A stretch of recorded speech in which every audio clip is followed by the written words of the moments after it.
Salut à tous, ça fout les boules. Hein. Ouais. Ah ouais, c'est. Wow. En même temps, là aussi, ça fout les boules. Ah là, cette coupe. C'est parce que je suis allé chez Hanouna hier, ils m'ont mis plein de trucs dans les cheveux pour être beau à l'antenne. Du coup, je suis moins beau le matin. Ça va? Salut. Moi, vous voyez, c'est une barbe propre, quoi. C'est bien, c'est poivre et sel, tu vois. C'est pas blanc d'un côté, noir de l'autre. Ouais, c'est comme ça qu'on fait une barbe. C'est pas. Enfin bon. Salut les camarades, salut à tous. J'espère que, comme d'habitude, le son est bon, l'image est bon. Maintenant qu'on a résolu nos petits problèmes techniques, on peut faire de la SMR. On peut parler d'Edouard Philippe Cruello, le maire du Havre. Mais on va parler normalement. Je vous dis bonjour d'être là, comme dirait Antoine. Non, merci d'être là. Et bonjour. C'est la revue de presse du monde moderne que vous connaissez bien maintenant sur Twitch tous les matins à 9h ou presque. Vous pouvez bien sûr vous abonner, dire qu'elle est formidable cette revue de presse, partager le lien, hurler nu sur votre balcon que c'est la revue de presse du monde moderne. Mon Dieu, puisque certains ont applaudi les soignants tous les jours à 20h, pourquoi pas tous les jours à 9h se mettre sur son balcon et applaudir le monde, dire merci, dire bonjour les oiseaux, bonjour les arbres, bonjour le soleil. Bonjour Emmanuel Macron. Ah non, oh, je vais retourner me coucher finalement. Donc voilà. Oui, vous pouvez me voir sur RT France. D'ailleurs, ce soir, je vous donne rendez-vous à 18h30, le duel des éditos. Avec Jacques de Guibon, on va faire le bilan d'Emmanuel Macron. Plutôt pas mal, vous allez voir ça. Et puis hier, j'étais, donc comme je vous le dis, chez Cyril Hanouna. Non, j'ai dit Cyril Hanouna, j'ai pas dit Siri. Alors là, t'as Siri qui sait plus quoi faire là. C'est dingue. Qui donne une interview aux Parisiens, Cyril Hanouna, et qui dit non, je ne suis pas vacciné. C'est une petite bombe dans le cercle politico-médiatique, mais c'est passé relativement inaperçu. Quand même, Cyril, je vous le lis hein, parce que j'étais là, je fais ah ouais merde. Et il faut un pass sanitaire pour aller sur son émission. Hein, donc attention, il respecte quand même le pass sanitaire, Cyril, mais.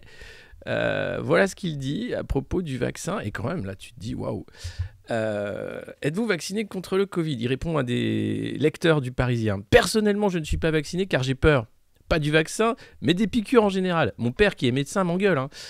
En attendant, je me fais tester tous les 2 jours. Je me pose surtout la question pour mes enfants. Je veux qu'ils puissent voir leurs grands-parents en toute sécurité. Mais en même temps, j'ai peur qu'il y ait un risque pour eux. Imaginons qu'il y ait des effets négatifs. Je ne me le pardonnerai jamais. Et ben voilà. Et puis, vous avez acheté récemment une villa à 5 millions d'euros à Los Angeles. Elle est déjà remise en vente. Pourquoi cette folie? Salut Maggie. Maggie, elle a acheté Ibiza. C'était plutôt la capitale des chats. Parce qu'elle a beaucoup de thunes, Maggie, elle sait plus quoi en foutre. Donc c'est pareil, elle s'était acheté une énorme baraque là-bas et puis elle l'a vite revendue. J'ai un ami qui m'a mis en relation pour acheter cette villa. Je lui ai rapidement dit que je n'allais pas la garder parce que je ne savais pas quand je pourrais y aller. Et là, il m'a assuré que j'allais faire 400 000 $ de plus-value. Donc j'ai tout de suite remis la villa en vente pour tout vous dire. Je n'ai aucun rêve d'aller à l'étranger, même pour des raisons fiscales. Le succès que j'ai et l'argent que j'ai gagné, c'est grâce à la France et aux Français.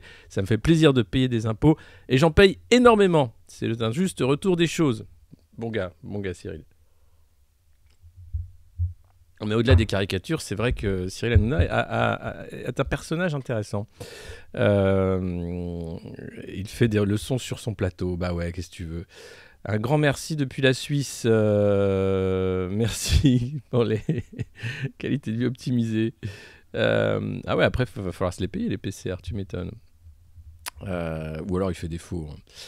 Il a peur. Voilà. Non, mais quand même, t'as Cyril Hanouna qui fait des cartons d'audience tous les jours, qui te dit il n'a pas peur du vaccin mais des piqûres, mais quand même il a peur des effets secondaires, donc il voudrait pas non plus filer ça à ses enfants. Et là, t'as le pass sanitaire qui s'est imposé à tous les gamins de 12 ans hier quand même. Je dis ça, je dis rien. Le pass sanitaire s'est imposé à tous les gosses dès 12 ans hier. Et vous avez des enquêtes en ce moment de l'ARS parce qu'il y a des gamines qui se sont fait piquer et qui sont malheureusement décédées. Une pensée à leur famille qui ne veulent pas qu'on utilise ces décès d'ailleurs pour faire de la militance anti-vaccin ou quoi que ce soit. Je ne suis pas anti-vaccin, je suis pro-choice on va dire. Hein. Laissons faire les gens ce qu'ils veulent. Mais le pass sanitaire n'a rien de sanitaire. Ça je le répéterai à longueur de journée et tout le temps et encore. Parce que franchement, c'est vraiment C'est vraiment une arnaque ce truc. Et de voir que maintenant, ils veulent le mettre jusqu'en 2022 et que ça passe dans un silence, mais tu vois. Enfin, c'est d'une violence qui se passe en ce moment quand même. Entre la réforme de l'assurance chômage qui va couper les aides, les limiter vraiment à plus d'1 million d'allocataires. Le gouvernement n'a rien à dire, hein. Il voulait absolument la passer, sa réforme totalement injuste.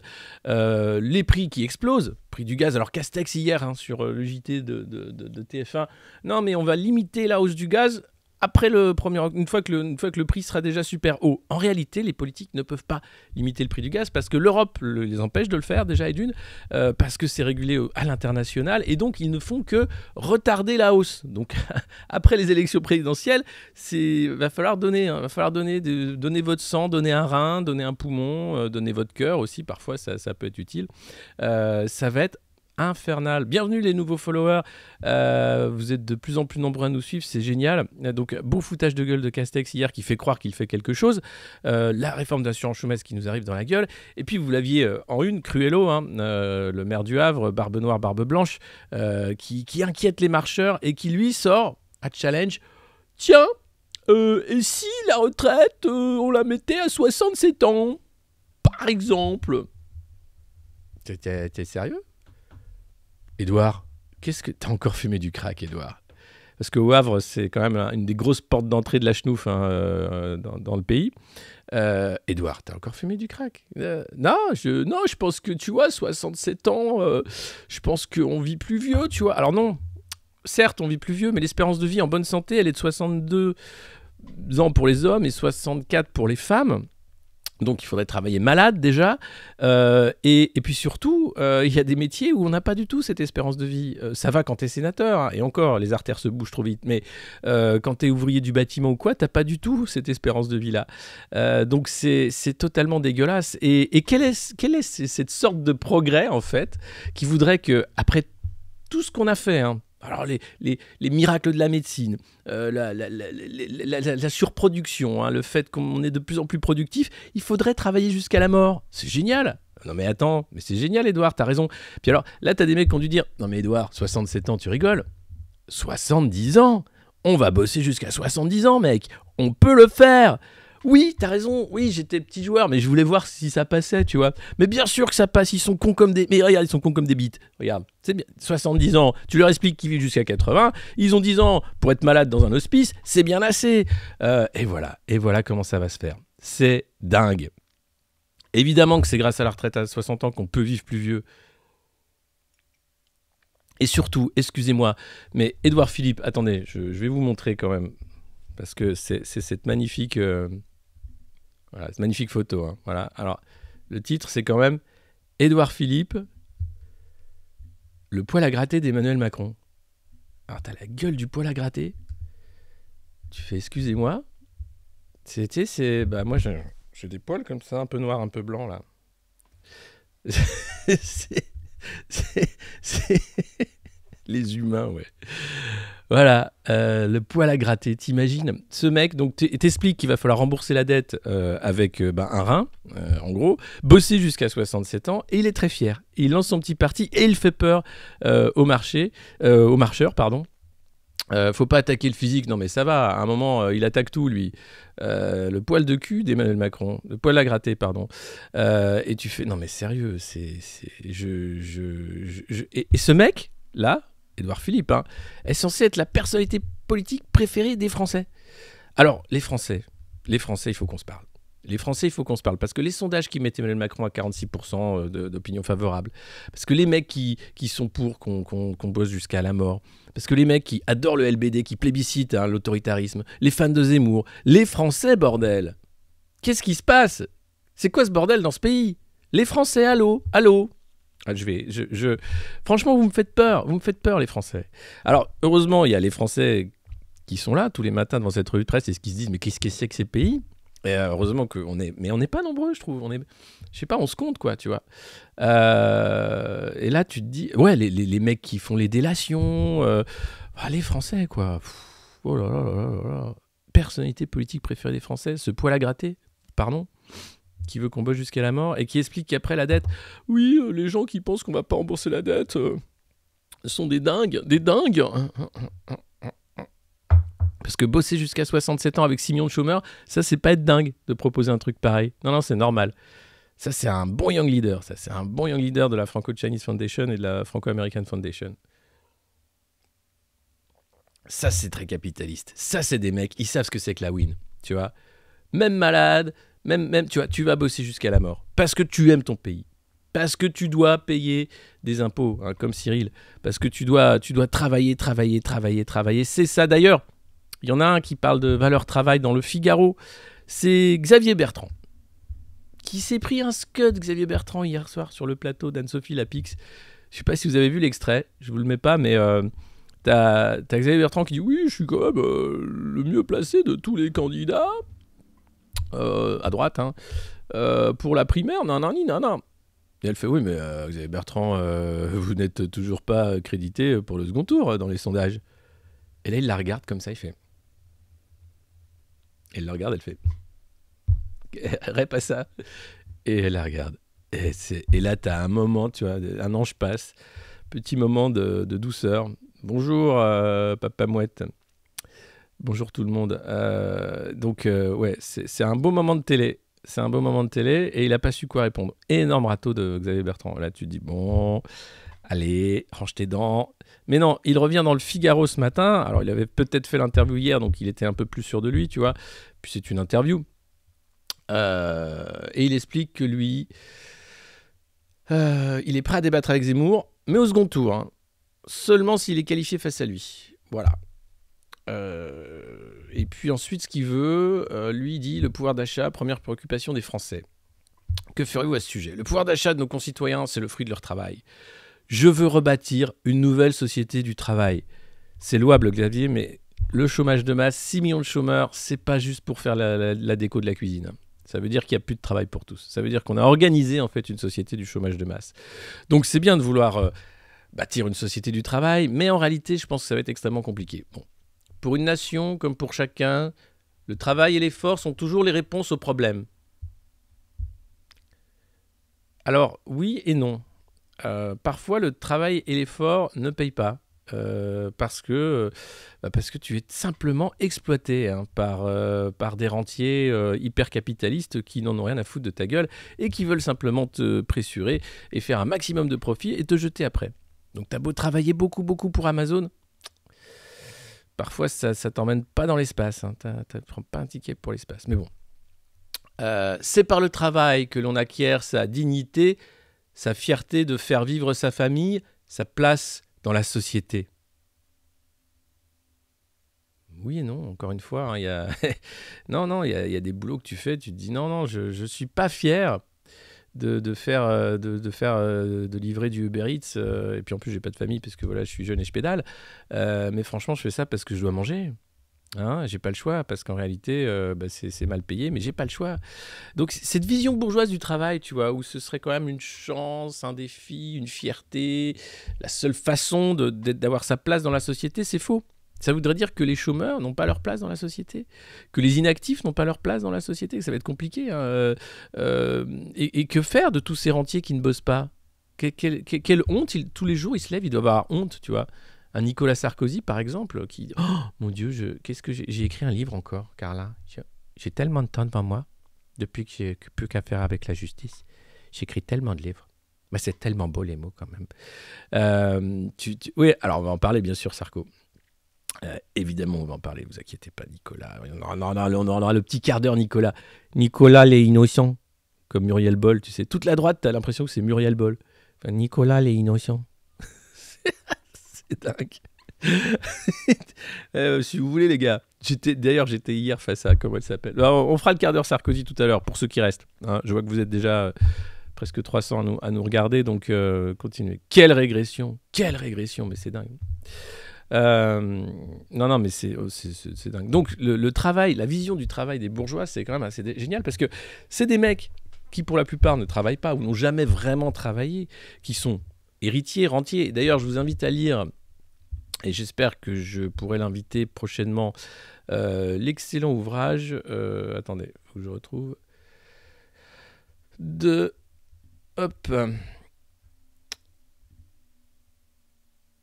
de Paul Pasquali, sociologue, qui explique que le mérite appartient avant tout aux héritiers. Et en fait, il explique que l'élitisme républicain, la valeur travail, l'égalité, tout ça, c'est faux. En fait, c'était l'ouverture des grandes écoles aux classes, au milieu populaire. C'était pour neutraliser toute réforme et empêcher la vraie démocratisation.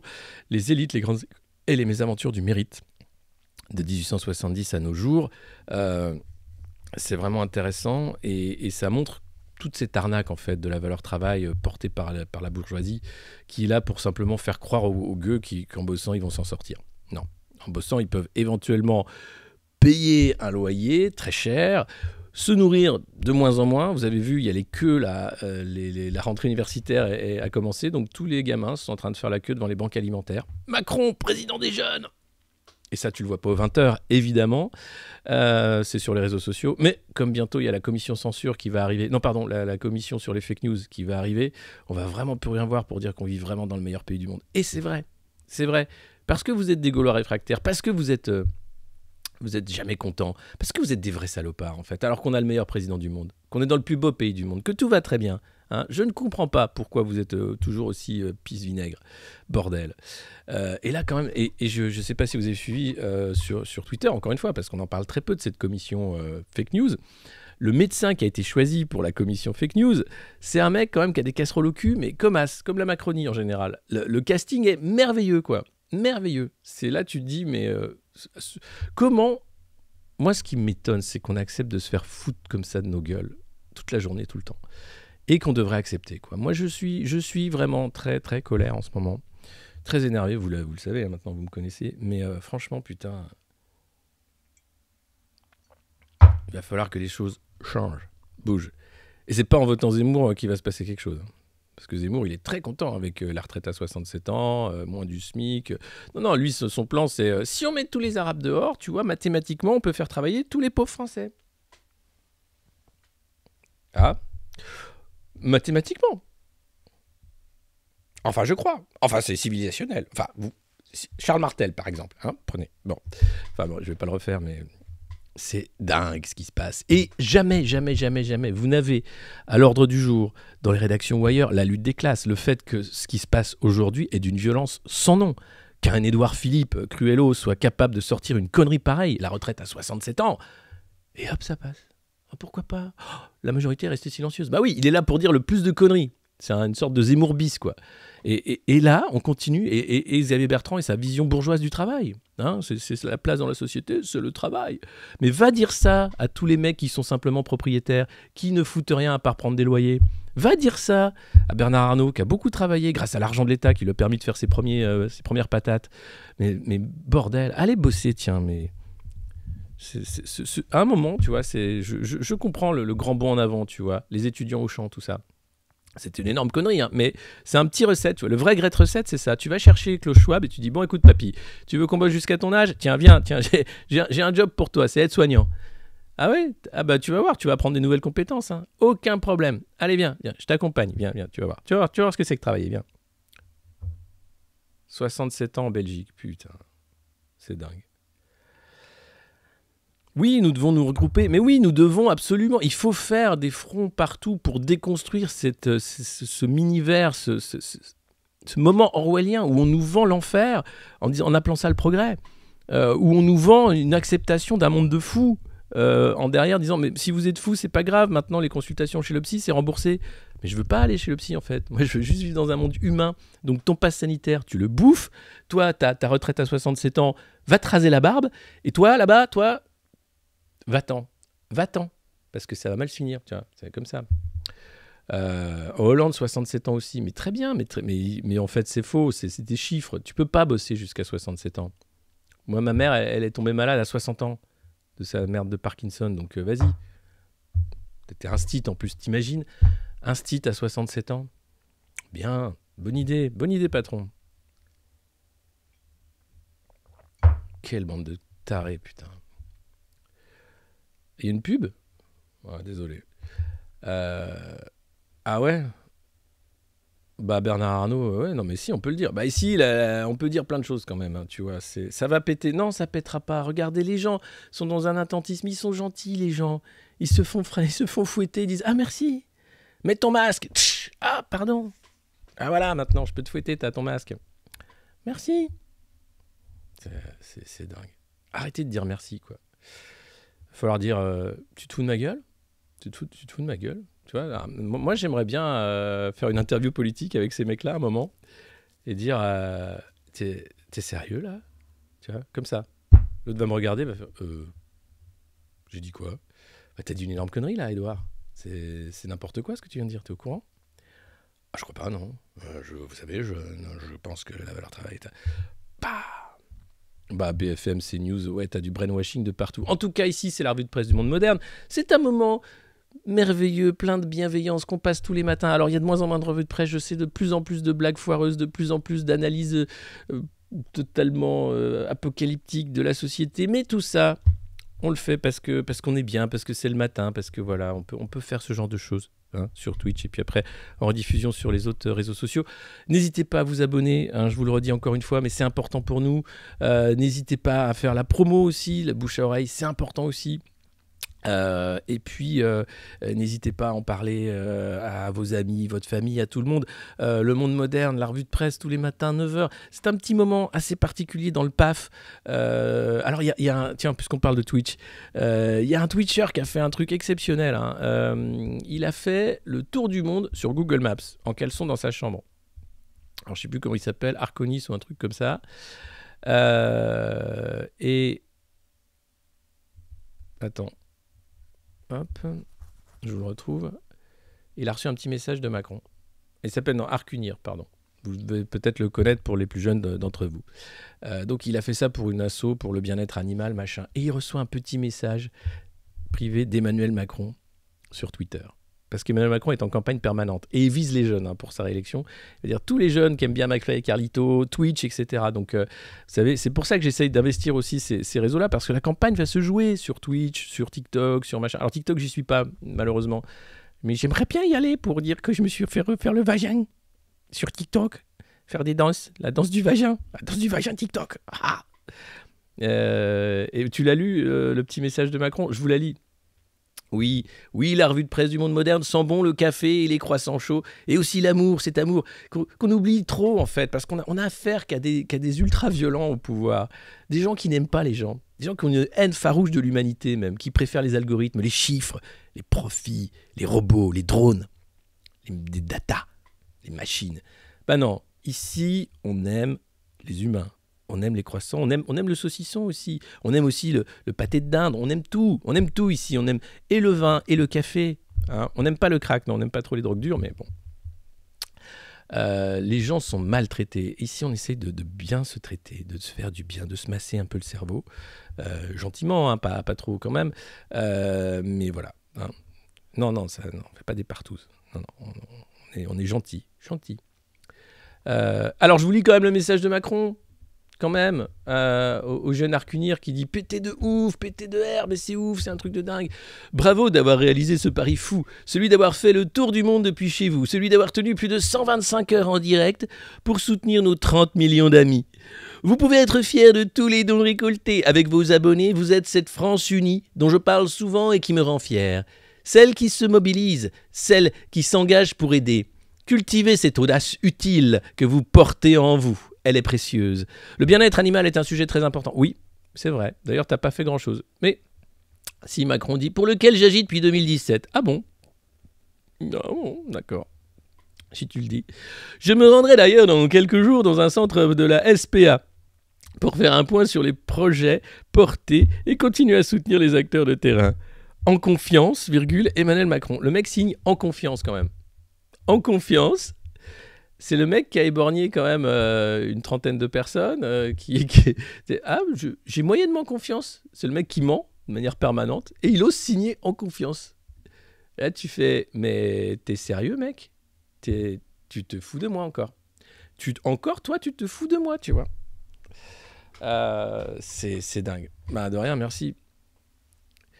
Du pain et du vin, des jeux pour les gueux. Et voilà, message d'un VRP. Pire que ça, pire que ça. Un VRP, tu vois, il signerait cordialement avec une faute, quoi. Ou, mais en confiance. Non, mais qui signe ça à part K dans le livre de la jungle? En confiance, Mowgli. Dingue. Ils sont dingues, ils sont dingues. En fait, ce moment caricature, je l'ai pas vu venir. Hein. Je suis aussi surpris que vous. Hein. Je suis un peu comme un lapin dans les phares. Tu te dis, c'est pas possible qu'ils soient tous aussi cons. Bah si. Bon, comme Castex qui tente d'éteindre la flambée des prix du gaz. Ah oui, mais gros, mais tu peux pas en fait. Ah, il fait semblant. Alors il dit, bon, comme on va juste décaler la hausse après l'hiver, hein, en avril. Donc ça va me faire commenter. Et là, tu te dis, mais attendez, je vais vous lire du coup... on va parler à un champion de l'énergie. Hein, on va parler au patron de Total, Pouyanné, qui fait une interview dans Les Échos. Hein. Alors, il faut que je la retrouve. Excusez-moi. C'est pas au point, cette revue de presse. Pas au point. Voilà. Le grand entretien. On fait les autruches si on fait croire aux gens que les renouvelables sont gratuits. Patrick Pouyanné, PDG de Total Énergie. Attention, hein, ça c'est dans les Échos. Alors les Échos, hop, je le rappelle, c'est la propriété du pote Bernard. Hein, c'est l'ami Bernard. C'est l'ami de... c'est pas l'ami du petit déjeuner, lui. C'est l'ami de tous les milliardaires. Et donc, il fait parler ses potes milliardaires dans son papier. Donc, dans les Échos, t'as Pouyanné qui t'explique. Attention, il t'explique, mais dis donc, quelles sont les raisons profondes de la flambée des prix de l'énergie selon vous? Un monsieur Pouyanné, qui, lui, s'y connaît. Hein, c'est le patron de Total Énergie. Ouais, enfin, c'est ainsi que fonctionnent les marchés. Les prix de l'énergie sont volatiles. Et en ce moment, tout est orienté à la hausse. L'électricité et le gaz. Mais aussi l'ensemble des matières premières. La forte reprise de la croissance mondiale tire la demande après une crise aux effets sans précédent l'an dernier. Le système économique mondial a du mal à encaisser de tels à-coups. Du coup, on tape sur les pauvres. Ouais. Et on fait des profits comme jamais. Parce que là, les gaziers, les électriciens, les mecs, ils vont faire des profits comme ils en ont jamais fait. Ils se gavent. Et ils t'expliquent que c'est ainsi que fonctionnent les marchés. Ah bah ouais. Mais attends, nous avait vendu que plus de concurrence faisait que les prix allaient baisser. C'était faux que... Ah bon? On nous a menti. Oh non. Que c'est comment ça qu'on nous a menti? Ah ben alors franchement, je tombe de haut. Hein. Ah, moi, je croyais que parce qu'il y aurait plus de concurrence que les prix allaient baisser. Eh ouais. C'est ainsi que fonctionnent les marchés, voyons. Mets ton masque, salaud de pauvre. Ouais. Tu payes, sinon je coupe le gaz. Hein? Ah non, il y a des fact-checkers de BFM qui arrivent qui disent non, on ne coupe pas le gaz et l'électricité en hiver. Si. Enfin, on ne fait pas, mais en fait, on met un petit filet qui fait que techniquement, c'est pas coupé, mais en fait, tu peux pas te chauffer. Ça va mal finir. Évidemment, tout ça va mal finir. Évidemment. Et vous le savez d'ailleurs, on a cette prescience quand même du truc. On dit, bordel, en 1789, ils ont attendu déjà un hiver très rude, une famine, des mauvaises récoltes, quelques phrases mal senties du roi. Et paf. Et encore, hein, c'était pas gagné. Les mecs voulaient garder le roi et tout. Il y a eu des gros débats. Et là, tu te dis, bon, mais en même temps, on peut s'acheter des écrans plats grâce à l'aide de rentrée. Hein. C'est vrai. On va pas faire la révolution. Hein, Kevin, tu peux jouer à World of Minecraft, voilà, tranquille. Voilà. Oui, ça commence généralement... Enfin, là, de toute façon, de ce que je vois, et de ce que disait le très regretté David Graeber, on est clairement dans des temps pré-révolutionnaires. Le moment où les élites sont totalement déconnectées, ça on le voit, hein, ils vivent dans un monde, c'est pas le nôtre. Les gars, quand t'as Elisabeth Borne qui arrive dans un pôle emploi, que t'as une Française qui lui dit « Mais on peut pas vivre avec 800 € par mois. Ça, c'est un salaire qu'on me propose, moi. Je sais pas où vous vivez, mais on peut pas vivre avec 800 € par mois. » Alors Elisabeth Borne, c'est une des plus riches du gouvernement, donc évidemment, elle sait pas ce que c'est que vivre avec 800 balles par mois. Macron, quand il était étudiant, il avait 1000 € d'argent de poche par mois, comme ça. Logé, nourri, plus 1000 balles. C'est dur, hein. C'est des mecs qui savent même pas ce que c'est, en fait. Galérer, chercher des petits boulots, se démerder, pas avoir de thunes, tu vois, pas pouvoir retirer au distributeur.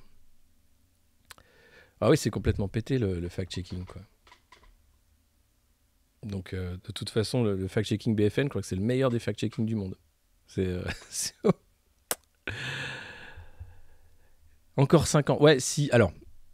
2022, c'est un peu c'est un peu un jeu, en fait, parce que rien ne va changer.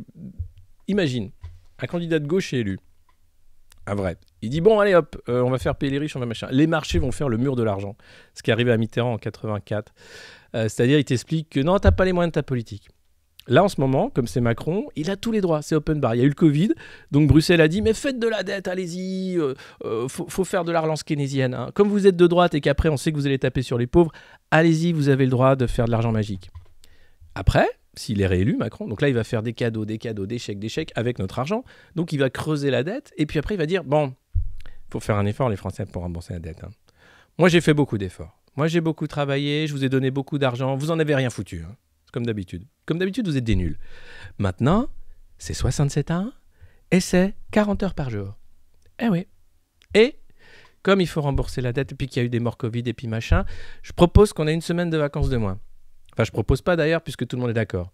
Voilà. Donc, en fait, d'un commun accord, donc on va bosser. Non mais, c'est quoi ce bordel ? C'est n'importe quoi ce qui se passe en ce moment. J'aimerais que quelqu'un leur dise. Non mais, on sait que l'argent vaut plus rien. La Fed a fait péter le plafond de la dette, ça continue. Vous êtes en train de donner de l'argent pour faire croire que tout va bien. D'ailleurs, c'est aussi dans les Échos, ce formidable moment où les mecs ne comprennent pas le marché du travail. Ils disent, je ne comprends pas le marché du travail. Il se passe un truc, mais on ne comprend pas. Bah ouais, puisque tout est artificiel. Une reprise économique vigoureuse, mais totalement atypique. Parce que la reprise économique n'existe pas. C'est Bibi et le coyote. Ils ont passé le moment, je ne sais pas si vous connaissez ce dessin animé, où le coyote, il passe la falaise et puis il est dans le vide. Et il se rend compte longtemps après qu'il est dans le vide. Bon, là on en est là. Hein. Et on n'est pas encore tombé, mais... Bip, bip. La reprise actuelle ne ressemble à aucune autre sur le marché du travail. Les démissions explosent outre-Atlantique et la productivité baisse en France. Vous voyez, quand je vous dis que vous faites n'importe quoi. Autant de paradoxes auxquels les économistes ont du mal à répondre. Les économistes, c'est quand même les mecs qui se plantent à peu près tout le temps et qui t'expliquent qu'ils avaient raison d'avoir tort. Alain Minc. Alain Minc est encore invité pour donner son avis sur tout. Le mec s'est planté sur tout, mais depuis le début. Alain Minc, c'est une pipe, mais cosmique. Et il est là pour dire, vous savez, et après il te dit, ah bah oui, Zemmour, il avait foutu sa raclée à Alain Minc, mais un gamin en CM2, il fout sa raclée à Alain Minc. C'est en expliquant, non mais attends, je vais t'expliquer avec un Pokédex comment ça marche, quoi. Alain Minc, c'est quoi un Pokédex ? Oh, ouais. Bordel.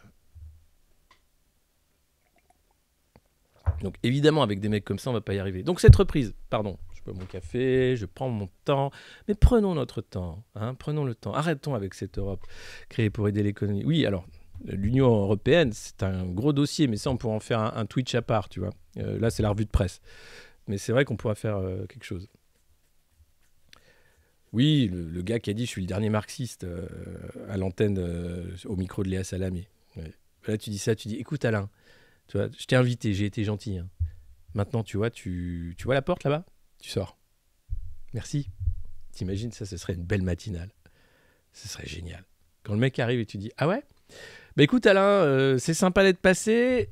Allez, on passe maintenant une chanson Despacito. Despacito, tu vois. Et tu revends totalement la matinale de France Inter. Hein. Ça n'a plus rien à voir, là. Là, il se passe des trucs, tu vois. On est mal. Non, mais c'est clair.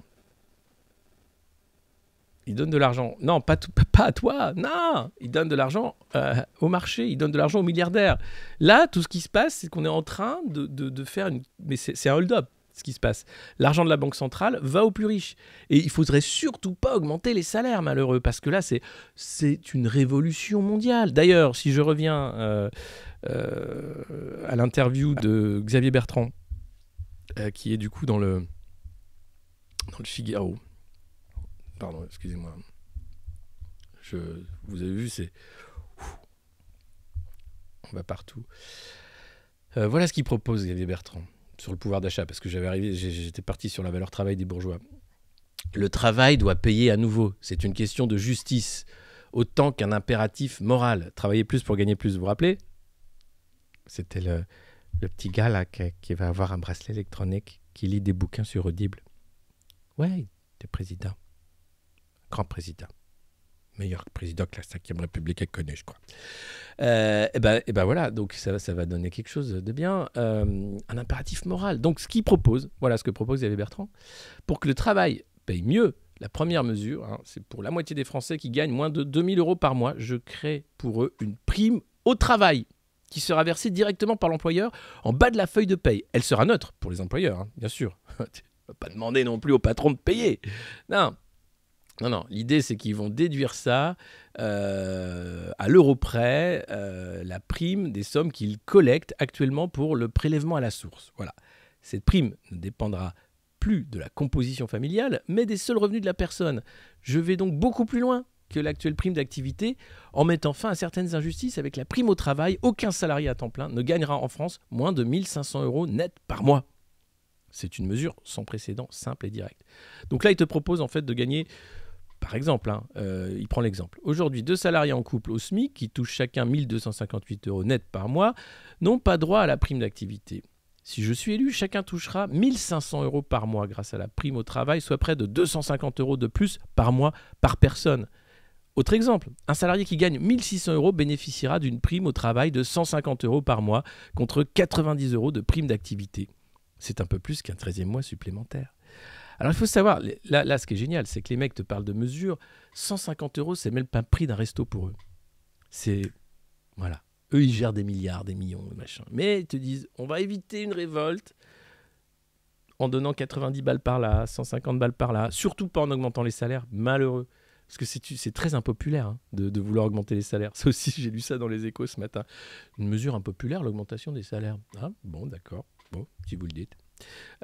C'est énorme, tu vois. Et là, ils te disent, bon, bah, à coup de petits chèques, à coup de cartes à gratter et à coup de matraque, on peut éventuellement éviter une révolte, hein, une jacquerie, une révolution, sire. Non, il n'y a plus de révolution. Le temps des révolutions se fermer, je crois. Hein. Mais c'est quand même assez génial. Tiens mon Jacouille, voilà 90 € pour aller faire les courses au Lidl. Merci Seigneur. Mets ton masque, connard. Merci Seigneur. Ah bordel, qu'est-ce qu'il est beau ce monde. Qu'est-ce qu'il est beau ce monde qu'on va laisser à Michel Drucker. Et qu'est-ce que je te... Non mais franchement, ça ne changera qu'une fois au pied du mur climatique, c'est sûr. Ah d'ailleurs, en parlant de climat, vous avez vu Nicolas Hulot ? Je fais une petite aparté. Nicolas Hulot, c'est le mec quand même... Alors, il y a Jean-Michel Apathy qui a sorti un bouquin pour dire « C'est quand même dingue, on n'a pas assez parlé de l'affaire de cul de Nicolas Hulot. » Eh oui, il a violé une gamine. Petite fille de Mitterrand en plus. Photographe à l'agence SIPA qu'il avait invitée dans sa villa en Corse, toute seule, pour la tripoter. Elle a porté plainte longtemps après, donc les faits étaient prescrits.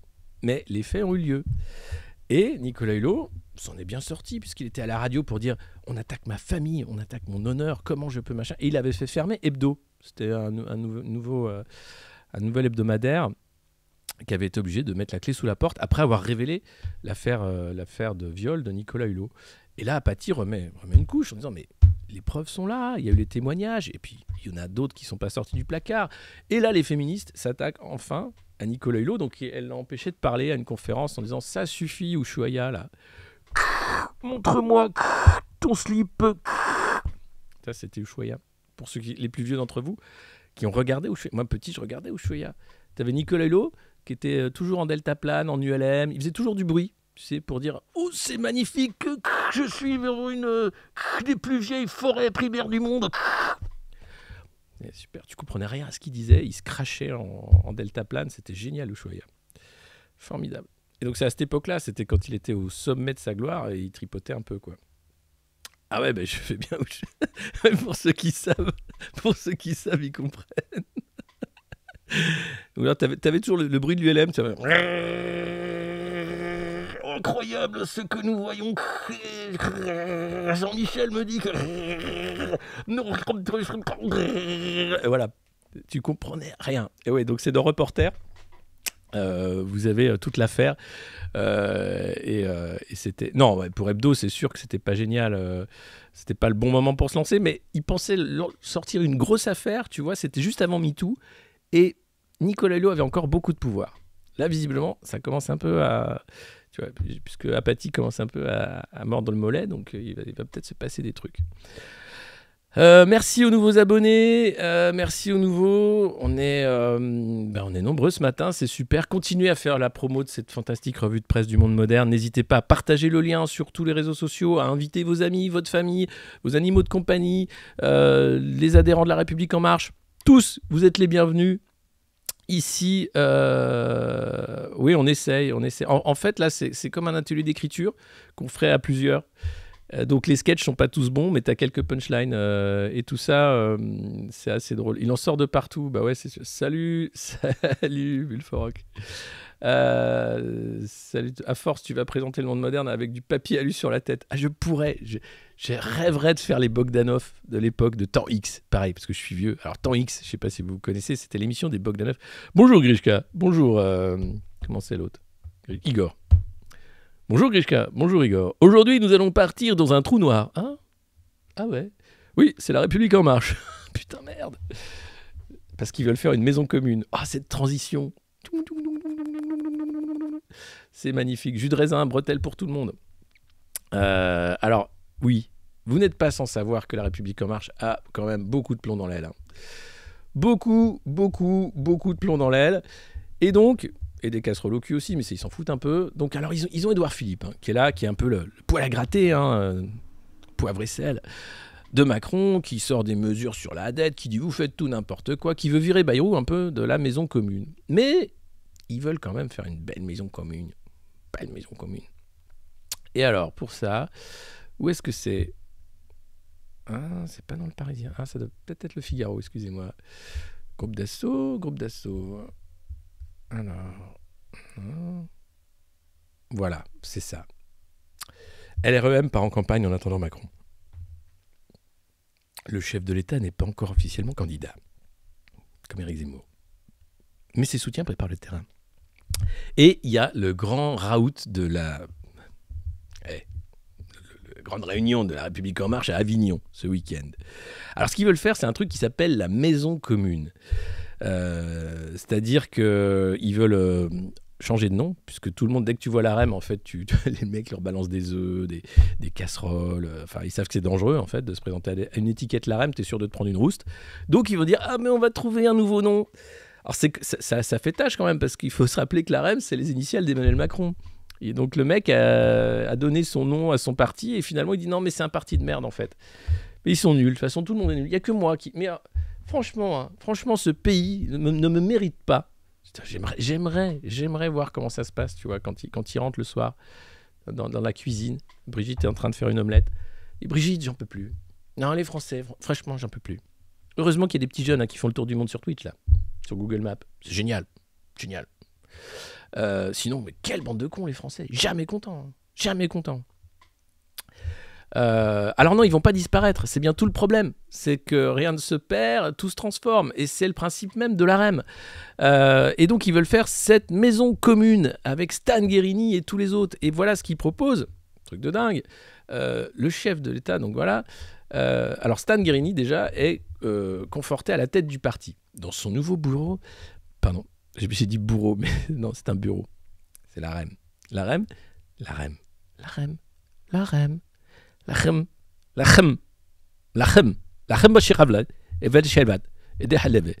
Ça fait un peu, on dirait un discours de Netanyahou. Dans son nouveau bureau, Stanislas Guerini a pris le temps de poser sur le mur une grande affiche d'Emmanuel Macron. J'ai mis une grande affiche d'Emmanuel Macron sur mon bureau, là, parce que je l'aime. Parce que c'est le meilleur président de tout le monde entier. C'est mon président à moi. J'ai mis une grosse affiche. C'est Stan. C'est normal, Stan, il est comme ça. Stan, il est amour. Stan, il est fan. Il est fan d'Emmanuel. Hein. Et on est nombreuses à être fans d'Emmanuel. Hein. Je repense à Micheline. Je ne sais plus comment elle s'appelait, cette fan. Cette belle énergie qu'il avait. Je crois que... D'ailleurs, je pense que ça irait mieux si tous les Français avaient un portrait géant d'Emmanuel Macron chez eux. Toute cette énergie qui serait partagée, toute cette énergie, toute cette productivité, toute cette good vibes, hein, cette façon de voir le monde avec des yeux nouveaux, des yeux bienveillants, 2 yeux, pas qu'un seul, ça c'est vraiment super. Et donc ils ont un super siège, La République En Marche, 6 étages, énorme. Hein. Depuis le balcon, je peux surveiller ma circonscription, dit le député dans un sourire en pointant du doigt le 17e arrondissement de Paris. Parce que les mecs sont élus. Hein. En fait, c'est ça, tu te rends compte que les mecs ont été élus. Et là, tu dis, ah merde, c'est vrai. Et là, ils savent qu'ils ne peuvent plus être élus. Donc, ils vont changer de nom. Très bien. Ils étaient défoncés. C'est le crack.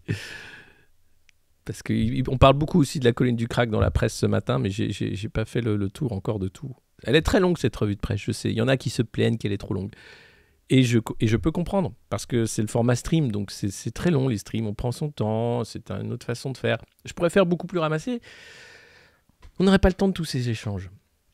Donc je préfère prendre mon temps, voilà. Do you want me to explain you a little what we're talking about? What you want? Bien sûr, ils étaient tous avec des S4. De toute façon, toute la REM, c'est tous les ratés du strauss-canisme, quoi. C'est génial. Le temps, c'est le luxe. C'est vrai. C'est vrai. Et du temps, on n'en a pas tant que ça. Alors on le prend. C'est beau. C'est beau. Oui, tu peux regarder 2 fois. Non, pas plus court. D'accord. Je sais pas. C'est pas la taille qui compte. Ça dépend. Ça dépend. Regardez, Nicolas, tu mets un bracelet dessus, tu le vois plus. Hein. C'est une humiliation. Un bracelet électronique. Nicolas, les innocents. T'as l'impression que toute la droite, c'est Muriel Boll qui défend Nicolas, les innocents. Alors, on est loin à la détente. Hein. Bah oui, on est loin à la détente. Mais en même temps, c'est la détente. Voilà, c'est ce moment qu'on prend chaque matin, la revue de presse du monde moderne. Voilà, vous êtes de plus en plus nombreux d'ailleurs à être des habitués, c'est ça qui est incroyable. Hein. Dire que c'est un rendez-vous quotidien dont vous ne pouvez plus vous passer. Certains ont même dit qu'ils allaient mieux, que leur vie sexuelle était meilleure, leur chat avait un poil plus brillant. C'est la revue de presse du monde moderne. Partagez-la, abonnez-vous, parlez-en à vos amis, à votre famille, à votre boucher, à votre boulangère, à votre pharmacienne qui vous fait des tests PCR, que sais-je encore. On a besoin de vous, on a besoin de faire corps, tu vois, de se dire qu'on est quand même nombreux à se dire que c'est quand même caricatural ce qui se passe et qu'on n'y croit pas. Donc abonnez-vous, n'hésitez pas, n'ayez pas peur, hein, comme dirait Jean-Paul II, n'ayez pas peur. Abonnez-vous à la revue de presse du monde moderne, parlez-en, faites en sorte que ce soit un carton d'audience chaque matin, parce que je pense que plus on sera capable de faire des contrefeux par rapport aux saloperies qui nous déversent sur la gueule quotidiennement, des seaux et des seaux de fumier, je pense que c'est bien d'avoir un parapluie de plus en plus grand, quoi. Mais voilà.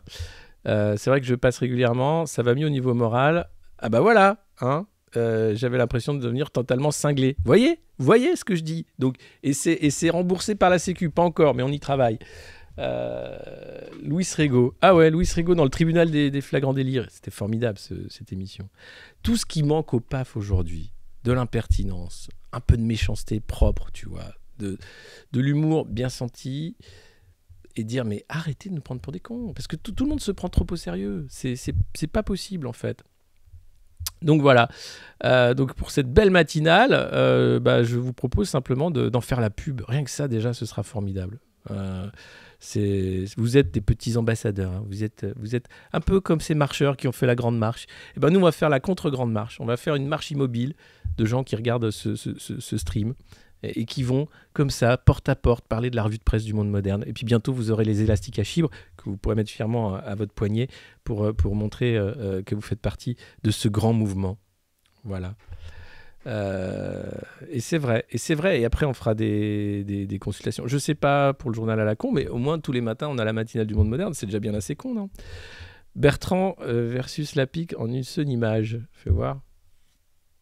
Connasse, loser. C'est beau. Je vous le partage. Hop. Attends. En plus, je fais des trucs maintenant en live stream direct. Génial. J'arrive à faire des trucs depuis que j'ai accès à la technologie de l'internet. C'est quand même incroyable. C'est où? Hop, voilà. Et voilà. Ce petit moment où il s'est retrouvé sans voix. Pauvre Xavier. C'est vrai, non, faut pas rester silencieux. Et ça vous montre qu'il faut jamais rester silencieux. Il faut toujours répondre, dire des trucs, tu vois. T'es obligé de dire ah mais non, mais vous savez, mais compliqué. Donc je sais plus ce que je disais. Ah si, je disais qu'il fallait faire la pub de cette formidable revue de presse du monde moderne. Mais bon, vous en avez marre que je dise ça. Mais quand même si c'est important qu'on soit de plus en plus nombreux à se dire que ici il y a un village, une ville, que sais-je encore, un monde, un village dans les nuages, un lieu merveilleux. Où on peut dire des choses, on peut se retrouver et se dire ah, je suis pas fou. C'est quoi ce pays, bordel? C'est quoi les Français? Les Français? Qu'est-ce que c'est les Français? Qu'est-ce qu'ils font les Français? Bon, alors non, je parlais de Stanislas Guérini avant, pardon, excusez-moi, c'est très décousu. Alors, il était sur son balcon, on l'avait laissé sur son balcon, Stan, et le voilà. Donné sur le départ après la défaite de son parti aux élections régionales et départementales fin juin, le délégué général du parti macroniste est finalement parvenu à consolider sa place à la tête du mouvement. Pas de remplacement. Et non, Stanislas Guérini a la confiance du président, explique un haut gradé du parti. Alors vous aviez les bons soldats de la Macronie, les hauts gradés du parti. Tu sais, ils nous font croire que c'est une armée. Ils sont 24. Hein. Et encore, 24 qui osent le dire. On a renoncé à le contester, relève Narquois, un de ses opposants en interne. T'as contesté Stanislas Guérini. Déjà, tu te dis, waouh, c'est quoi c'est une bataille de cartes Pokémon. Ça va se passer comment? Avec des pods? On fait une coinche? Non? On fait une bataille de pouces? À bras de fer? Non, c'est trop masculiniste. Non, Stan? Un ni oui ni non? Ah, Shifumi, d'accord. Allez, Shifumi. Et qui prend la tête de la REM? Ciseaux. Ah, c'est toi. Allez, t'as gagné, putain. T'es trop fort, Stan. Donc voilà, je pense qu'ils ont joué au Shifumi. Hein, je vois pas comment. La bataille de pouces, ouais. Et donc, dévouement. Son mandat devait être mis en jeu en décembre. Il devait être prolongé jusqu'à l'après-élection législative, à l'été 2022 au moins. Les grandes manœuvres ont été renvoyées à plus tard. Tu nous survivras tous, lui a lancé un ministre il y a quelques semaines. Les mecs sont dans un monde, je vous dis. Quand tu lis ça, tous les matins je vous le lis pour que vous n'ayez pas à le faire, mais tu dis, vous êtes en train de tuer tout le monde là, vous faites des réformes dégueulasses et tout, et l'autre, tu nous survivras tous. Sacré Stan, va. Ah, qu'est-ce qu'il est mignon. T'as vu, il a mis une grande affiche de Macron dans son bureau. Ah ouais, c'est génial. Mais tu sais, je pense à faire la même chose. Oui, mais c'est vrai, une grande affiche de Macron, ça te donne une belle énergie le matin quand t'arrives. D'ailleurs, je pense que je vais acheter sur la boutique de l'Elysée, grâce à vos dons, un portrait de Macron. Pour faire des trucs avec. Pour faire des blagues. Pour faire des... Ou alors, ouais, non, faut qu'on fasse un truc avec le portrait de Macron. Parce que tu peux maintenant décrocher, hein, t'as le droit. Décrocher, c'est pas... Tu vas pas en tôle. Envoyer un œuf, c'est l'hôpital psychiatrique. Décrocher le portrait de Macron, t'as encore le droit, tu vois. Politiquement, dans ce pays, tu peux encore le faire. Donc profitons-en. Des fléchettes. Non, pas... Les feux de l'amour. Ouais, c'est ça, ils sont dans un petit monde, tu vois. Alors bon, pour l'heure, Stan, comme le surnomment ses amis, poursuit à la tête de l'AREM son rôle de grand ordonnateur de la campagne de 2022. Charge à lui de travailler à un rapprochement avec les alliés de l'AREM. Alors non, c'est pas lui, c'est Thierry Solaire, hein, qui est un mec qui est issu de la droite, qui a des casseroles comasses, qui est venu avec Macron parce que comme il a des casseroles, l'autre a dit, t'as combien de casseroles? Oh, c'est bon, t'es un bon, toi. Toi, tu peux bosser avec moi. C'est bien. Donc tu vas aller me chercher toutes les truffes là, de droite, tu vas leur dire que je suis de droite, tu vas leur dire, ils viennent, ils font la campagne et ils auront droit à un truc, ouais, un truc ou deux. Non, pas un chèque énergie, non. Un vrai siège de député, un truc à 10 000 € par mois. Hein, voilà. Mais tu me trouves des bonnes pipes, hein, des pipes qui savent parler aux autres. Hein, voilà. C'est Solaire qui fait ça. Stan, lui, il fait semblant. En mission pour le président de la République. Encore peu connu du grand public, Stanislas Guérini concède volontiers son dévouement au chef de l'État. Il n'oubliera jamais la date de son arrivée à la tête du parti le 1er décembre 2018, jour du saccage de l'Arc de Triomphe par des gilets jaunes. On a connu 1000 difficultés, mais on n'a jamais lâché. Social, libéral, pro-européen, écologiste. À l'entendre, le député coche toutes les cases du logiciel macroniste. Un tout, pas un fourre-tout, insiste-t-il.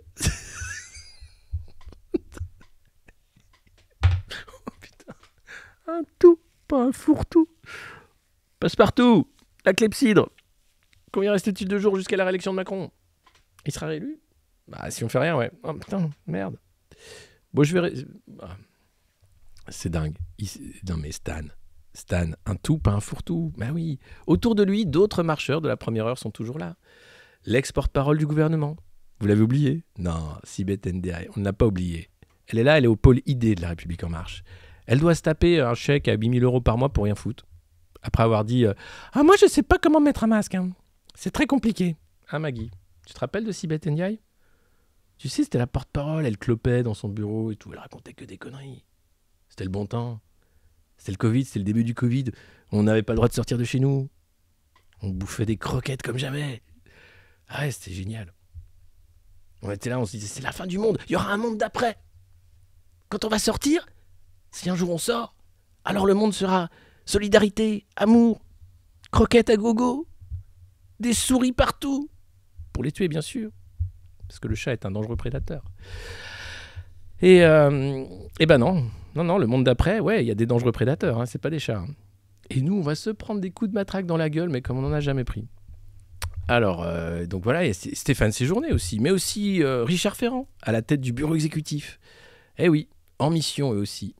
Aurait-il des ambitions ministérielles, Stan? Non. Dans l'entourage de l'ancien Strauss-Kahnien, certains observaient en riant qu'à 39 ans, Stanislas Guérini a le même âge qu'Emmanuel Macron à son arrivée à l'Élysée. Lui le garantit avec l'assurance d'un homme politique presque rodé. Je n'ai pas d'agenda politique caché. En même temps, Stan, comment te dire, non. Et puis après, le Figaro nous gratifie d'une interview avec Agnès Pannier-Runacher. Super. Elle, c'est pareil, c'est une tête montante de la Macronie. Elle sort de nulle part, elle va nulle part, mais elle a des choses à dire. Notamment, ce que j'adore, c'est sa définition de la Macronie. Alors attendez, faut que je le retrouve.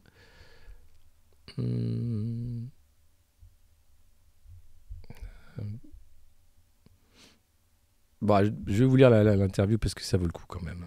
Alors, Agnès Pannier-Runacher, pour ceux qui ne la connaissent pas, c'est la ministre déléguée chargée de l'industrie. Elle constitue un groupe de travail pour nourrir le projet présidentiel. Alors, moi j'ai bien des idées, hein, parce que voilà, moi j'ai bien travaillé avec les copains. Je pense qu'il faudrait que les Français déménagent tous, qu'on n'en ait plus besoin, parce que vraiment, sans eux, c'est des boulets en fait. Donc, tu vois, si on avait des jeunes Coréens qui aiment travailler, hein, qui aiment travailler 20 heures par jour, qui aiment le président Macron parce qu'il aime la K-pop, je pense que ce serait beaucoup mieux. Moi, je pense que là, on peut être un peu comme ça. Je pense qu'on peut proposer un grand remplacement. Hein. De toute façon, c'est à la mode. Donc voilà, pourquoi pas hein, déménager les Français. Allez, du vent. Bon, je sais pas, une équipe de bras cassés. Non, c'est des grognards au service du président. 5 ans de la REM, bordel. Alors, non, quand même, le débat public est de plus en plus radicalisé, Agnès Pannier-Runacher. Ambitionnez-vous d'être le refuge du camp de la raison? La gueule du camp de la raison, quand même. Tu dis, alors, ce qu'il faut avant tout, c'est rassembler les Français. Après une crise sociale, économique et sanitaire inédite par son ampleur, le pays veut de la sérénité. Et il faut lui donner envie, lui offrir de l'espoir et se projeter pour construire. Le macronisme, ce n'est pas s'enfermer dans des dogmes, c'est accepter la nuance sans tomber dans la démagogie et l'outrance. Ben voyons. Alors, je vous relis ça. Le macronisme, ce n'est pas s'enfermer dans des dogmes, c'est accepter la nuance sans tomber dans la démagogie et l'outrance. Donc c'est des mecs qui disent que les non-vaccinés sont des criminels, c'est des mecs qui veulent te faire bosser jusqu'à 67 ans, c'est des mecs qui sont en train de réformer l'assurance chômage pour plonger dans la précarité 1 million de Français, c'est des mecs qui continuent de vouloir faire une réforme des retraites alors que personne n'en veut.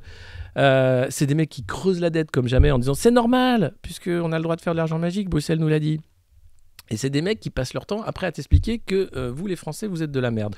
Je trouve ça génial comme camp de la raison. Mais écoute, franchement, garde-la ta raison. Garde-la. C'est dingue, hein. Qu'est-ce qu'il faut pas entendre? On marche sur la tête. Non, ça s'appelle vraiment Orwell, c'est 1984, quoi. Les mecs font l'inverse de ce qu'ils racontent. Et ils essayent de se faire passer pour le camp de la raison. Alors, je voudrais juste rappeler le bilan du camp de la raison, parce que c'est important. Voilà le camp de la raison pendant les Gilets jaunes. 4439 blessés. Et ça, c'est les chiffres du ministère de l'Intérieur. Hein. 24 éborgnés, 5 qui ont eu la main arrachée. On a les morts, bien sûr. Hein. Zineb, à Marseille, qui se prend un LBD en pleine tête ou un lacrymo. 12 107 personnes interpellées en 6 mois. 10 718 placées en garde à vue. 2000 condamnations, 40% de la prison ferme. Alors là, il n'y avait pas de plateau pour défendre « Ah, mais quelle indignité !» Non, prison ferme. Autant d'affaires classées sans suite. Donc vous dire. 12 908 cartouches de LBD tirées. Ça, c'est grâce à David Dufresne qu'on a toutes ces infos, qui a une chaîne Twitch excellente aussi. Et 313 enquêtes pour soupçons de violence policière qui ont été ouvertes. Non mais, et ça veut se faire passer pour le camp de la raison? Ces bouchers veulent se faire passer pour le camp de la raison? Mais over my dead body, comme on dit en anglais, quoi. Donc non, il faut rappeler de manière perpétuelle que Emmanuel Macron et ses sbires sont le camp de la violence, pas le camp de la raison. Et que cette violence, qu'elle soit symbolique ou réelle, elle est inacceptable. Et qu'on ne peut pas continuer à faire croire que... J'entendais, putain, c'est Jérôme Béglé du Point, encore formidable journaliste, qui explique que personne ne conteste le bilan d'Emmanuel Macron. Si, moi. D'ailleurs, je vous invite à regarder RT France à 18h30 ce soir. On parle du bilan d'Emmanuel Macron. Je parle de ces chiffres aussi. Parce que bordel, c'est insupportable. Quand tu lis ça, quand tu regardes les médias mainstream, tu as l'impression que c'est... oui, Emmanuel Macron est formidable. Oui, personne ne rappelle jamais ces chiffres. Personne ne rappelle jamais tous ces mensonges, toutes ces manipulations. L'affaire Benalla, ce mec est en train d'être jugé, on parle d'une dérive personnelle. C'était organisé au plus haut, à l'Élysée, avec la cellule riposte. Alexis Collère qui était là pour récupérer les vidéos, pour faire en sorte... Les mecs sont partis, ils ont été exfiltrés, Ismaël Émélien et les autres. Non mais c'est dingue. Et on veut nous faire passer ça pour le camp de la raison? Non. C'est pas un bilan, c'est une hécatombe. Merci, c'est un bain de sang. Alors, je continue avec l'interview d'Agnès Pannier-Runacher, qui est toute bienveillance, tout miel. C'est Dolores Umbridge pour ceux qui connaissent Harry Potter, quoi. Les questions d'identité s'imposent. La majorité a-t-elle trop sous-estimé les attentes des Français sur le régalien? 12 000 cartouches de LBD tirées, je peux te dire que le régalien, t'en as pris plein la gueule en vrai. Hein. Parmi les besoins de protection des Français, il y a évidemment une attente d'autorité. Non? Mais non! Non! Non, non, non, non, non, non, non, non, non, non, non, non, non. Non, je n'ai aucune attente d'autorité, et surtout pas de la tienne. Et c'est pas de la protection, l'autorité, c'est l'inverse. C'est une violence permanente. Mais tu te rends compte? Elle ose répondre ça? Eh ben, le journaliste dit rien, évidemment, il note. Hein. Mais quand je rencontre des salariés, aucun ne me parle du prénom de son voisin ou de la religion de son collègue. Il y a un décalage entre les anciennes de l'extrême droite et la réalité. Il ne faut pas les laisser occuper la bande passante de la campagne. La bande passante. Ah, c'est vrai que les mecs ont un parti qui s'appelle Modem. Hein. Donc, la bande passante de la campagne. Hein. Putain, je te jure. Je fais des efforts pour rester poli et tout. Je fais vraiment beaucoup d'efforts. Et vous aussi, d'ailleurs, je sais, on est nombreux à essayer de tenir tenir une certaine... Mais, quand même, à chaque fois, tu te dis, quand même, c'est... Le budget de l'Élysée. Vous voulez qu'on parle du budget de l'Élysée? Les 800 000 € dans la moquette, les 1 million dans la vaisselle, le fait qu'il a fait les travaux. Les travaux à l'Élysée, ça, il faudrait en parler. Parce que Brigitte, elle a dit, on va faire comme au Touquet, tu vois, une déco un peu mère-terre, un truc joli, tu vois, on va faire, ouais, les murs. J'aime bien ce côté un peu terracotta, taupe, c'est magnifique. C'est dégueulasse ce qu'ils ont fait. La moquette, apparemment, elle bouloche. Tu y vas avec des chaussures cirées, tu ressors, t'as des pantoufles. Le truc, tout est taupe. C'est tout moche. T'as l'impression que t'es dans un cowork de start-up pété. Alors qu'avant, c'était rouge, t'avais des drapeaux partout, ça faisait un peu vieux, tu vois, ça sentait, tu voyais les rats qui passaient. Là, ils ont... Non, mais c'est affreux. Le mal qu'ils ont fait à la France, le mal qu'ils ont fait à la déco de l'Élysée, putain. En 4 ans, tu te rends compte. Et alors là, ils dépensaient sans compter. Avant la crise, pendant la crise, on s'en fout. Mais c'est important, c'est du patrimoine. Hein? Oui, la piscine à Brégançon aussi, c'est du patrimoine, oui. Une sorte de patrimoine. Disons que c'est un héritage que je vais laisser à la France, moi. Oui. Au Modem, ils n'ont pas la fibre. Ils ont des LED. Édouard Philippe va lancer son parti. On revient sur l'interview d'Agnès Pannier-Runacher. Après avoir pesé lors du quinquennat, l'apport de l'aile droite de la majorité sera-t-elle décisif lors de la campagne? Je ne crois pas à cette présentation. Quand je vois les intentions de vote pour Anne Hidalgo et Xavier Bertrand, je pense que notre positionnement est resté très central. Ah oui. Nous devons continuer à être dans ce rassemblement et poursuivre avec la majorité. Mais est-ce que vous voyez une opportunité quand vous voyez la faiblesse des oppositions? La gauche, en laissant filer le niveau de l'école, a trahi les classes populaires. Bon, d'accord, ok, si tu le dis. Et cassé l'ascenseur républicain. Ah bon? La droite a préféré s'enfermer dans des mauvais débats identitaires. Une campagne doit être l'occasion d'aborder les vrais problèmes des Français, pas ceux que l'on invente pour faire causer. Mais non, c'est pour faire causer. Des macronistes, espère que le futur projet présidentiel rouvrira des sujets sociétaux mis de côté lors du quinquennat. Par exemple, légalisation du cannabis. Est-ce votre souhait? Mais sociétalement, nous avons fait beaucoup. La PMA, congé paternité, parité homme-femme. Ce sillon, nous allons continuer à le creuser. Sans pour autant porter en bandoulière la réforme pour la réforme. Oh non, oh non, pas la réforme pour la... Non, des vraies bonnes grosses réformes dans ta gueule, mais pas la réforme pour la réforme. Génération Macron. Vous êtes un des visages qui ont découvert... Non, attends, très belle question. Vous êtes un de ces visages qui ont été découverts lors de ce quinquennat. Quel sera votre rôle pendant la campagne? Et elle de répondre. Je suis fier d'appartenir à cette génération Macron, qui n'avait pas exercé de responsabilité politique avant celle-ci. J'ai apporté des compétences de la société civile alors de la crise sanitaire. J'ai pris goût à cette mission. Et je la poursuivrai jusqu'au dernier jour. J'ai aussi constitué un groupe de travail pour générer des idées et contribuer à nourrir le projet présidentiel, de l'école à la formation professionnelle, en passant par les sujets de mobilité, de développement des territoires et de la ruralité. L'industrie est un fil rouge qui amène à toucher beaucoup d'autres sujets. Cette majorité ne manque pas de projets. Il y en a encore facilement pour 5 ans. Non, on va arrêter là. On va arrêter là, vous savez quoi? C'est très bien, hein, vous avez fait ce que vous avez fait, c'est super, mais non. Merci, voilà, merci. Ni oui, ni non, ni machin. Non, mais c'est qu'ils arrêtent de creuser le sillon. Oui, vous pouvez arrêter là. Vous pouvez poser cette moissonneuse-batteuse. Posez cette matraque, posez ce LBD. Vous pouvez arrêter. On n'a pas besoin de 50 plus. Et puis, dans la presse ce matin, au-delà de la colline du crack, quelle indignité. Quelle indignité. On a Nicolas qui s'est fait mettre un bracelet électronique. Presque. Il ne s'est pas fait mettre, mais il est à 2 doigts de se faire mettre un bracelet électronique. Ah. En tôle. Son dernier livre s'appelle Promenade. L'heure de la promenade. C'est l'heure de la promenade, monsieur Sarkozy. Ah, c'est un livre que j'avais écrit, ça, Promenade. C'est un beau titre. Et donc, c'est la une de Libé. Alors, en tôle, oui, c'était le débat hier. Est-ce que la place de Nicolas Sarkozy est en prison? Et non, et toute la droite de dire comme Muriel Boll, Nicolas l'innocent. Nicolas l'innocent. Oui, jusqu'à preuve du contraire. Il est innocent parce qu'il a fait appel. Mais quand même, 12 affaires dans lesquelles Nicolas Sarkozy est cité. 2 condamnations déjà à de la prison ferme. Plus des affaires qui ne sont pas encore jugées, notamment l'argent libyen. J'aime autant vous dire que ça va prendre du temps et il faut expliquer aux gens que non, c'est compliqué. On va voir ce qui va se passer, mais ça ne peut pas marcher comme ça.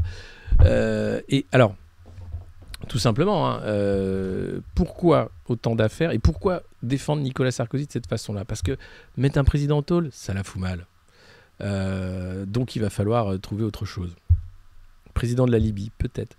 Je vous invite d'ailleurs à venir voir ma pièce de théâtre le 22 et 23. C'est un spectacle documentaire, L'homme qui tua Muammar Kadhafi, au Théâtre Studio à Alfortville. Alors je sais, il y a le pass sanitaire, c'est chiant, tout ça. Ah ouais, désolé, il y a des coupures. Pourtant, j'avais une bonne connexion, mais là, ça me dit instable. Merde. Bon, ça va mieux là, normalement. Normalement, ça va mieux. Ah ouais, la vidéo. Bonjour, c'est Nicolas Sarkozy, je vais vous lire le temps des topettes.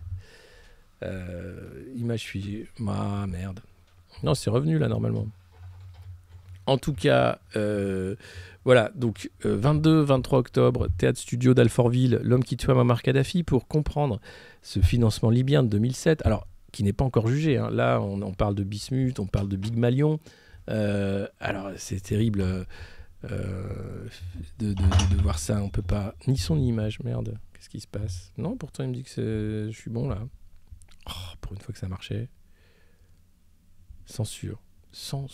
Non, tu vois, ça va, ça passe. Faites F5, voilà, faites F5.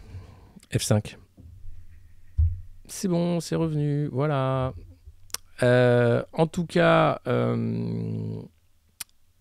bah voilà, hein, sur l'affaire Sarkozy, qu'est-ce que... Attendez, il y avait quoi? C'est Libé qui en parle beaucoup. Évidemment, le Figaro en parle peu, hein. Mettre un petit truc dans un coin, mais ils veulent pas trop en parler. Qu'est-ce que j'avais noté d'autre? Non, j'ai fait un peu le tour.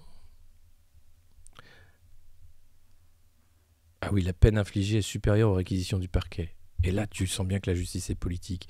C'est ce que je disais chez Hanouna hier soir. Je dis, on va pas refaire une décision de justice sur un plateau de télé, quoi. Faut se calmer. Avec Laurence Saillet qui était votre parole, vous cachez, vous n'avez pas le droit de parler. Vous êtes juste l'ami de Nicolas Sarkozy, porte-parole de l'UMP à la grande époque. Et je pense que ma parole est légitime. Non, il ira pas. Je pense qu'il ira pas vraiment en prison. On met pas un président en prison, enfin. Et puis t'as le pins d'immunité quand t'es président. T'as pas fait ça pour ça, tu vois. C'est le Koh-Lanta à vie, quoi. Il n'y a pas de conseil pour toi. C'est Nicolas, la tribu a jugé et vous quittez l'aventure. Non, bah non. Et puis il va écrire un beau livre. Tu vois, comment j'ai survécu à cette tempête juridique, le temps des tempêtes judiciaires. Enfin, c'est dingue. Ah bah merci, il y en a qui sont venus voir à Avignon et qui peuvent dire combien ce spectacle documentaire est passionnant et tonique. Et c'était un carton à Avignon, selon la lettre du spectacle. Donc je vous invite à venir à Alfortville. Et puis après, je vous donnerai les dates. Et j'espère qu'il n'y aura plus de passe sanitaire d'ici là. Quand on va tourner en France, en Belgique et en Suisse. Et pas peut-être au Canada, qui sait. Parce que je sais qu'il y en a qui nous écoutent de là-bas aussi.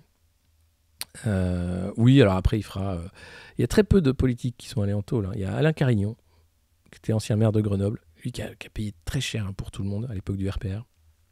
C'était un jeune dynamique. Il y avait Michel Noir qui était à Lyon. Lui, enfin, c'était les jeunes hussards du RPR. Lui, il a fait quand même pas mal de tôle comparé aux autres. Balkany, allé quelques mois, quelques semaines. Tapi a fait un peu de tôle aussi. Puis après, il a fait du théâtre. Donc voilà. Après, oui, non, on pourrait l'exiler. Tu vois, un exil d'un ancien président, ça a plus de gueule. Tu vois, un exil en Patagonie ou je sais pas où, Ushuaïa. À Malakoff, non, je ne sais pas. À Lille, j'espère. Enfin, vous verrez.